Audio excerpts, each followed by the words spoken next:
How would this developing your domestic fishing industry be related to a proposal that your government had to shrink the country's marine sanctuary? Jet set conservationists come here and don't really know what's going on the ground, but they think they do, and they try to tell us. But sometimes the policies that they introduce are actually detrimental to the environment. Can you tell us what effects of climate change you're currently seeing? Right now, IPCC says we're headed to 3 degrees, and that means some of our islands will be 8 feet underwater.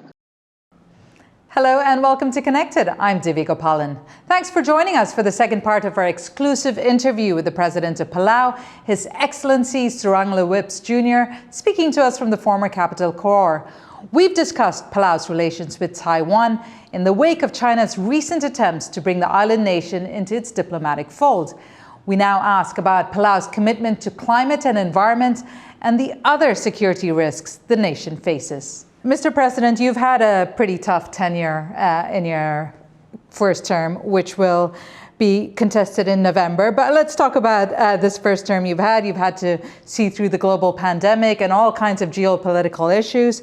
One of the things you promised, or you had said you would like to do at the beginning of your tenure, was to expand Palau's domestic fleet to be able to rely on yourself a little bit more economically. How's that going, and where are you at with that now?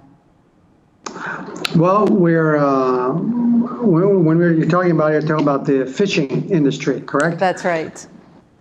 Yes. So we in 2015, Palau passed a law to close off 80% of its EEZ to fishing. One of the challenges we've had is there was a lot of fishing, but I think most importantly, the benefits of the fishing industry weren't really falling to the local economy and developing the local economy. So it was easy to say, let's just stop the fishing, let's rethink this, and most importantly, let's use the knowledge that we have, which we've passed on for thousands of generations, which is sometimes when you overfish, you need to just take a halt, let it rejuvenate, and then come back and manage it better so that you can continue to fish. And so really the goal has been, since we got into office, how do we do that properly? And the best way to do that is do a marine spatial plan. So when we're doing a marine spatial plan, it's taking from the shoreline to our EEZ, looking at the ocean space and seeing how we optimize the use of those resources for the benefits of the people. And at the same time, make sure that we can continue to fish. So it's about balancing production and protection. And so we have what we call our Blue Prosperity Plan, which is really doing that MSP, evaluating how do we best manage those resources so we can sustainably use them. And just recently, our Ministry of Resources has come out with a report that we shared with our Council of Chiefs that says, ideally, if we're going to develop the local fishing industry, we have to allow for fishing within at least 50% of our EEZ. And through this marine spatial planning process, we've identified those areas that we catch lots of sharks, rays, and those species that are mammals, let's say the whales, and we want to protect. Let's avoid those areas, but allow fishing in those areas that are bountiful, and make sure that we are really balancing protection and production. So the next phase is to redraw the lines of our EEZ, but at the same time develop our local fishing industry by developing port facilities and onshore value-added facilities, so that when we have that domestic fishing fleet, it can bring the fish onshore, we can export it and process it, so that the benefits of that chain, the value chain, more of it can stay domestically and help generate jobs and help generate income in our economy here in Palau. So that's underway. We're actually planning and working on a new port facility, working with our friends from Taiwan and of course Japan on that. Also developing aquaculture that mixes with that. So it's kind of developing the economy, looking at how all of it fits together and how we can, partner and help each other in growing the aquaculture industry and the fishing, offshore fishing industry, but ultimately to help in food security, help food systems, and help, of course, ultimately develop our economy, but in a sustainable manner where we can continue to fish for years to come. How would this developing your domestic fishing industry be related to a proposal that your government had to shrink the country's marine sanctuary, reducing the nose fishing area from about 80% of Palau's maritime sanctuary to a minimum of 30%? So just to be clear on that, what we made very clear from the beginning is on the marine spatial planning process is to say, as a nation, Palau is part of the what we call the high level panel on oceans, and we're partners with Norway and the U.S. and all these countries around the world. We've all put out papers and we've been promoting that it's so important that we protect 30% and 100% manage our EEZs. So this is something that we promote for the world. So I know the concept is that we're shrinking 80 to 30 is a bad thing. I think what's most important is that as a world, we all participate in conserving. And we do it sustainably, but also that it shows that it benefits people. So yes, that's something we've promoted, but we also understand as a leader in this space, we want to lead by example. And what's the right size that we can do it that promotes a domestic fishing fleet, promotes sustainable fishing, and I've also said that what's more important is that the nearshore we protect a larger area of it, because the nearshore we're only at 30%. That probably needs to be expanded, and that way by fishing more offshore and bringing that fish onshore, we'll have more of that fish available on the local market. It'll take pressure off fishing on the reef. So these are all interconnected, and that's what we've been trying to take is looking at the whole fishing industry, the whole ocean space as one space, because you also have to look at it from the tourism angle too. Because one of the things people come to Palau to see when they're on the tourism side is they want to see the fish in the water. And a fish and a shark in the water is much more valuable than one on a plate, because you can go and see it over and over again.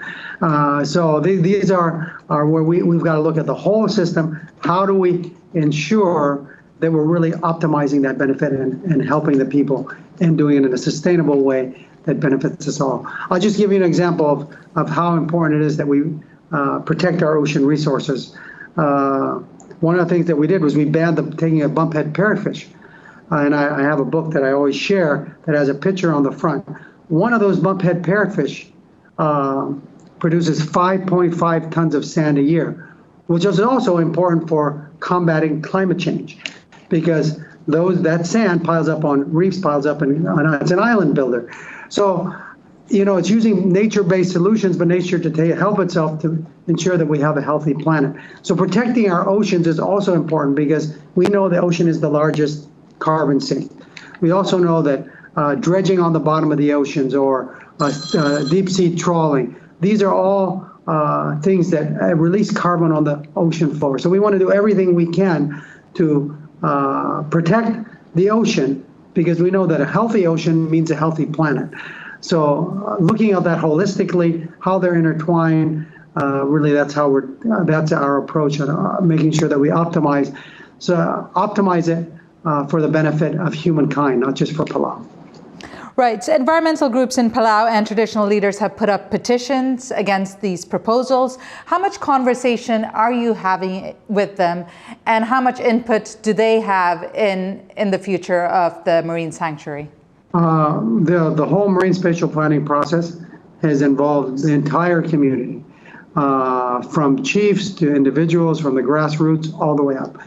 And what we've been proposing has been introduced to the chiefs supported. So, we are doing this. This is a very much community-based. There was, I think, petitions done at the Our Oceans conference, mostly because they don't understand what was discussed and what was being proposed. What we were proposing is, we know the challenges that we have with the current system. We need to be open-minded and objective, and we have and we're going to go through a process to do this. And so that's what we've done for the past 2 years, doing research, using data and science and local knowledge combined to make informed decisions on how best to manage our EEZ.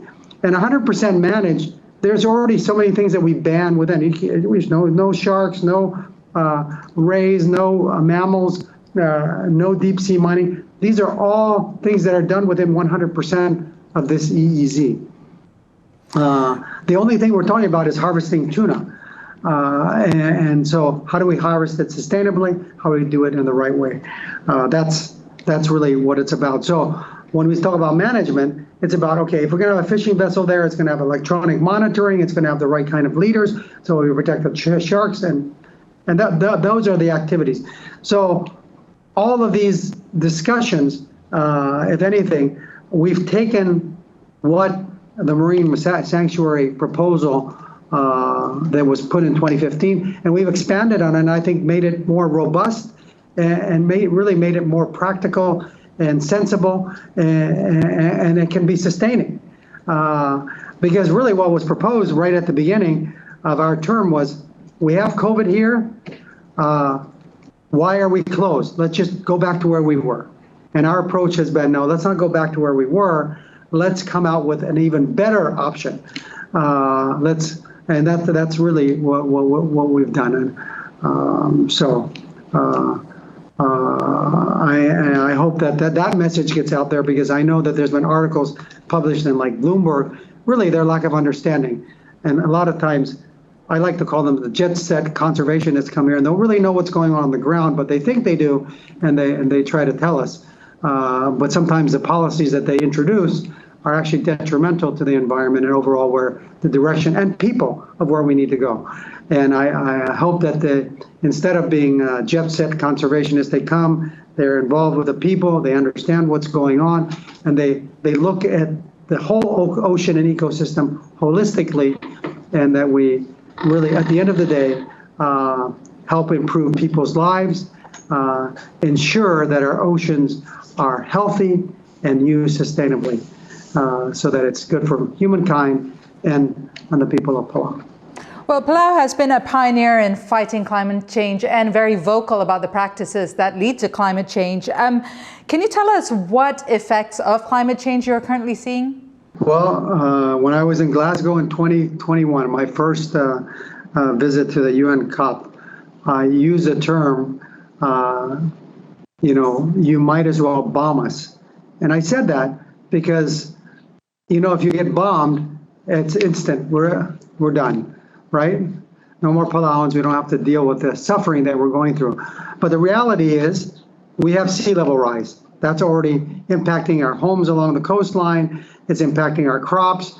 We already have storms, more frequent storms, typhoons that have come in and wiped out entire states or villages and destroyed. One came through and destroyed every home. Thanks to the people of Taiwan, they came to the rescue. In fact, the military vessel, friendship vessels, brought homes and food to help those people when that happened. That was back in 2013. But before that, there was also a storm that came through and was basically a storm surge. It was like having a tsunami on the entire east coast of our island, wiped out most of the homes.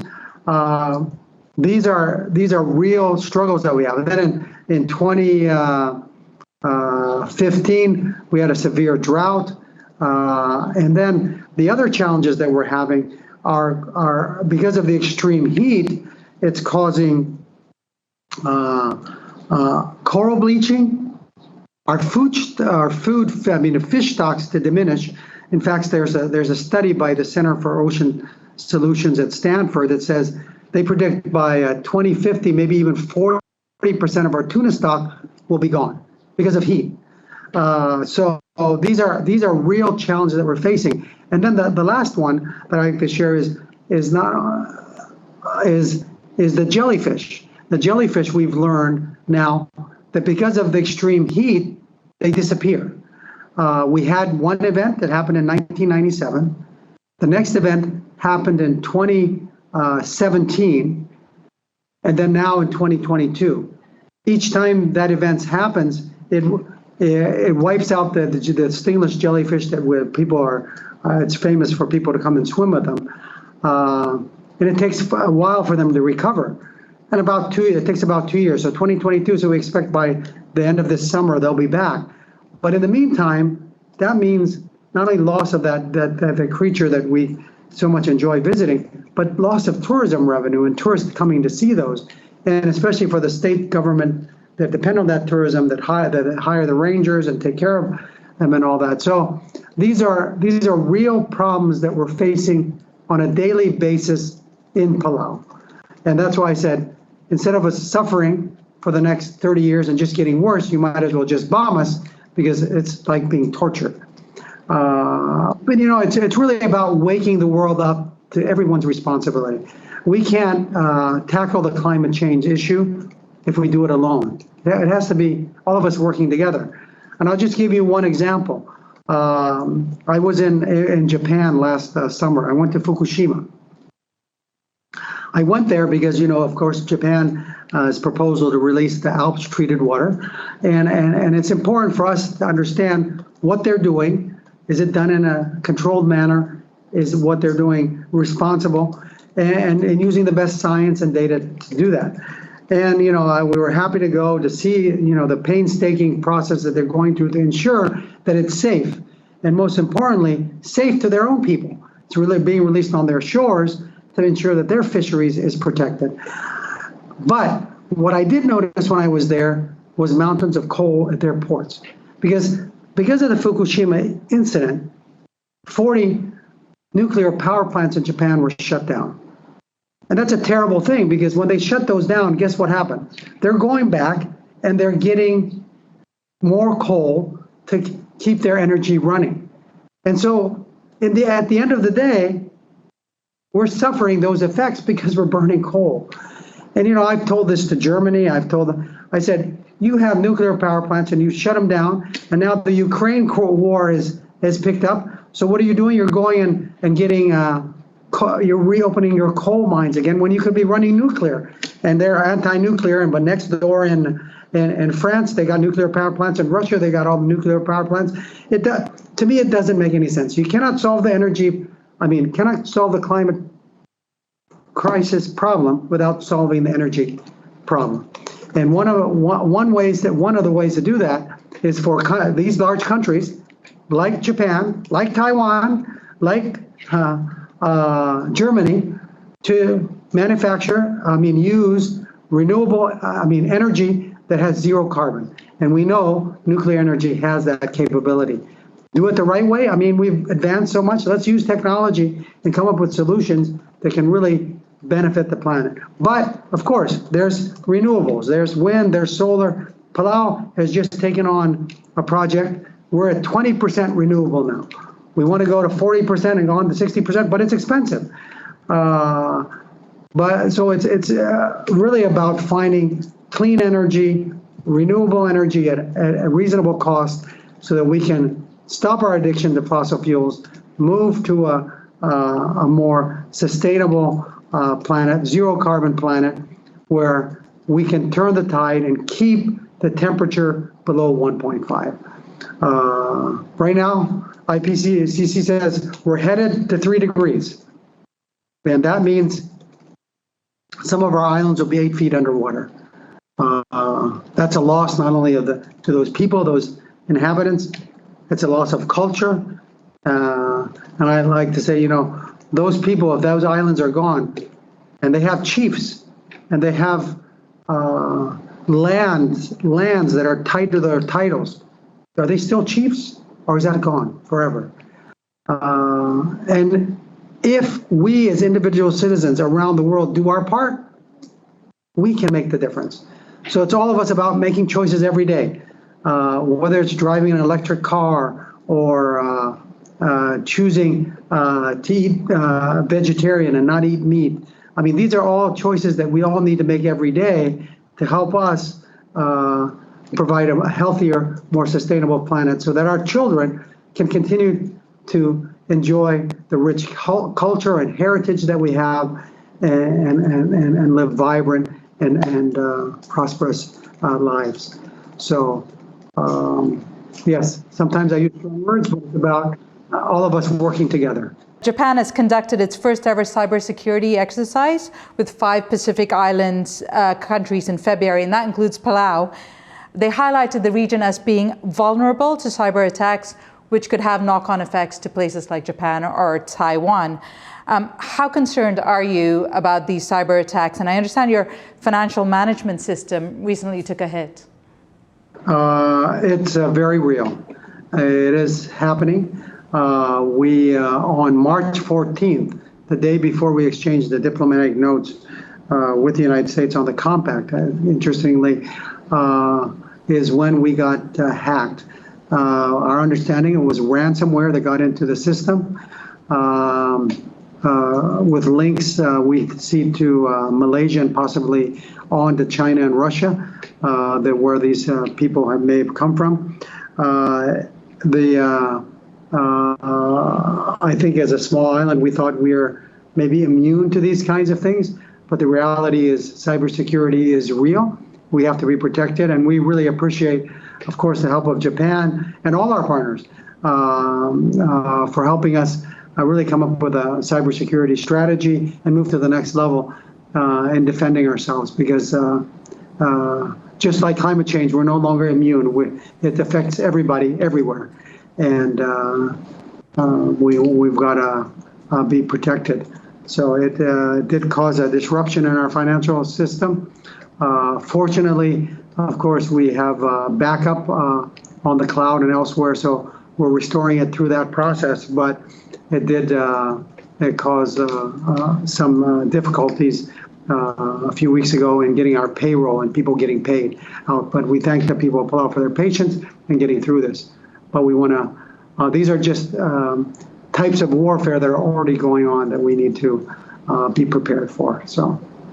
Well, one of your innovations and development that might make Palau a little bit more vulnerable is your switch to stablecoin. You are the first country in the world to adopt the digital currency. Why did you decide to make that move? And what's been the impact of it?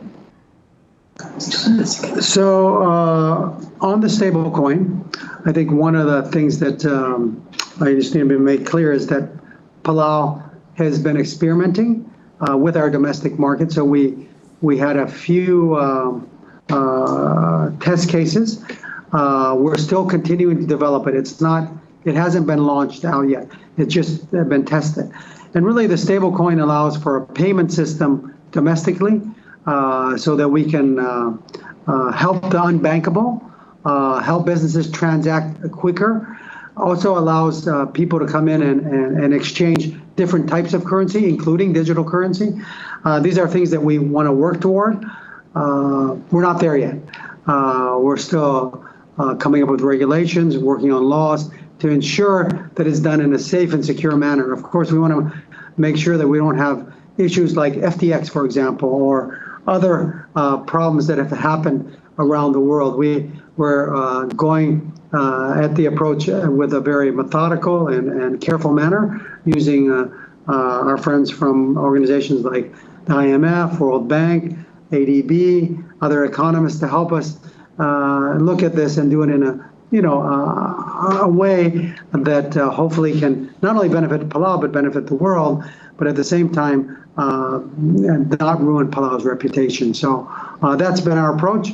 I'm sorry to say it's not fully available to the public. It's only been tested in small test cases. We're going to come up with a second round of testing just in the domestic market. And then hopefully from there we can expand. But it's a U.S.-backed stablecoin, so it'll be backed by U.S. dollars. And I believe Taiwan is also doing a test run on stablecoin to see whether that's viable here. You've been really kind with your time. Really appreciate the time you spent speaking to us. I want to take it back to Taiwan with a final question, asking you about your hope for the relations with Taiwan. I know you're coming to the end of your first term, but if you're likely to get a second term, where do you expect these relations to go, and what do you hope to see in the ties between Palau and Taiwan? Well, we just want to continue to expand them. I know we have the Friendship Fleet visiting us this month from Taiwan. I think most important for us is that we maintain a free and open Indo-Pacific. We ensure peace and prosperity in the Pacific, and that involves us supporting each other, standing by each other, and we want to continue to expand our relationship, and that hopefully means more investment from Taiwanese and businesses in Palau. We are only 3.5 hours by plane, I think, from Taipei, and 3 hours from Kaohsiung. We want to continue to not only invite you here as tourists, but also invite Taiwanese investment here to Palau. And we are family. That's what I always like to say. We are part of the Pacific family, but the people of Taiwan and people of Palau share a very close relationship. We want to continue to develop that. Looking forward to coming to President-elect Lai's inauguration in May, and really celebrating with the people of Taiwan, and looking forward to stronger relations in the years to come. Your Excellency, thank you so much. Surangel Whipps Jr., the President of the Republic of Palau, for speaking to us from Koror. Thank you very much for your time. And to our audience at home, it has been great to have your company. If you'd like to join the conversation, do head over to our social media channels and leave us a comment there. And if you're interested in exploring more issues across Taiwan, be sure to check out our YouTube channel and the TaiwanPlus website. Thank you for your company, and remember, stay informed, stay engaged, and stay connected.